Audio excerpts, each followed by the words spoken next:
Greetings to all. Welcome to Integrated Learning World. This video is about the lesson Before the Industrial Revolution from the chapter The Age of Industrialization.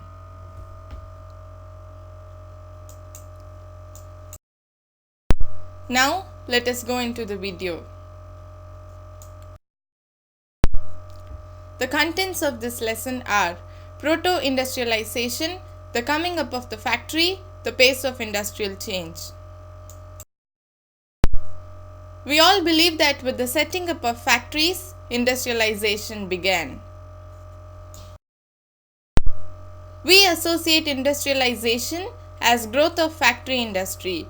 Industrial production means factory production.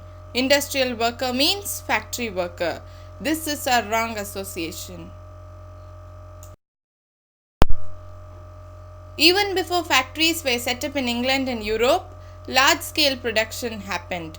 For whom? Large-scale production happened for international market.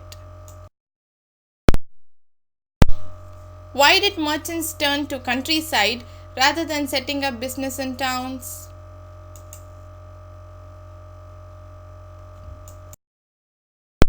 In 17th and 18th century, merchants from towns began moving to countryside. Merchants could not expand production in towns because of urban trade and craft guilds. These were association of producers who trained craftsmen, controlled production, regulated competition and prices, restricted entry of new people. Rulers gave monopoly rights to guilds in specific products. Due to expansion of world trade and colonization, demands for goods grew. So, merchants turned to countryside where peasants and artisans readily accepted money to supply goods from home. Why did peasants and artisans in the countryside work for merchants? Open fields were disappearing, common lands became enclosures.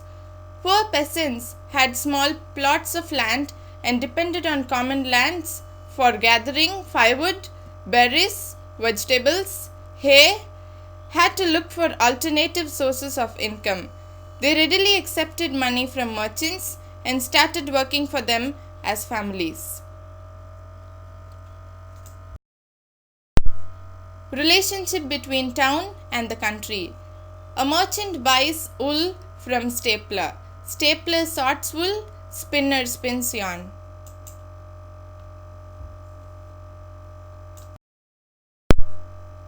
Fuller pleats cloth, dyer colors wool, and weaver weaves cloth.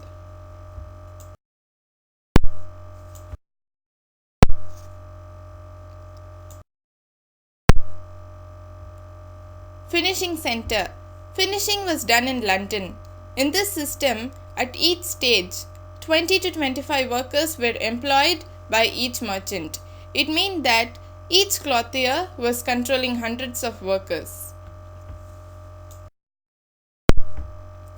Coming up of factory.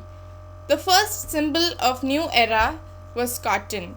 Britain imports of cotton. In 1760, 2.5 million pounds of cotton was imported by Britain. In 1787, 22 million pounds of cotton was imported by Britain. Richard Arkwright created the cotton mill. Now, new machines could be purchased, set up and maintained in mill. This allowed careful supervision, watch on quality, regulation of labor. The pace of industrial change. Up to 1840, cotton was the leading sector. In England, expansion of railways were started. Demand for iron and steel increased.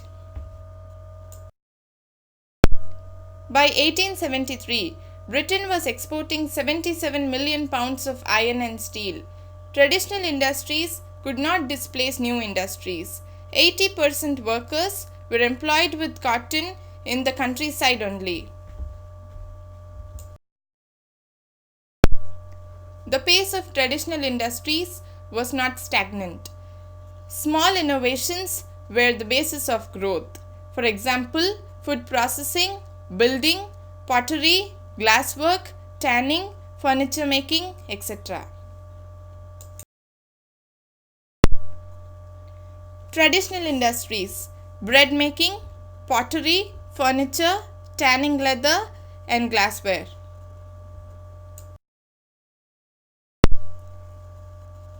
New technology took long time to spread. Merchants were afraid of the cost of the new machines. Repair was costly, so they did not set up machines. James Watt improved the steam engine produced by Newcomen and patented it in 1781.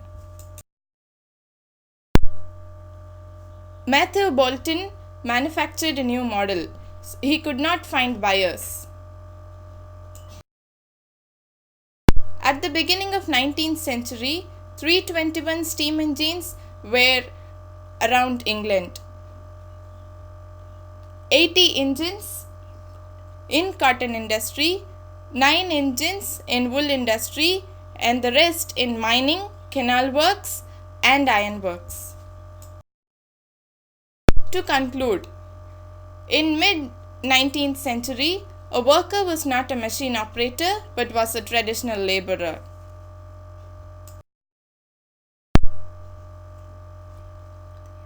We have come to the end of this session.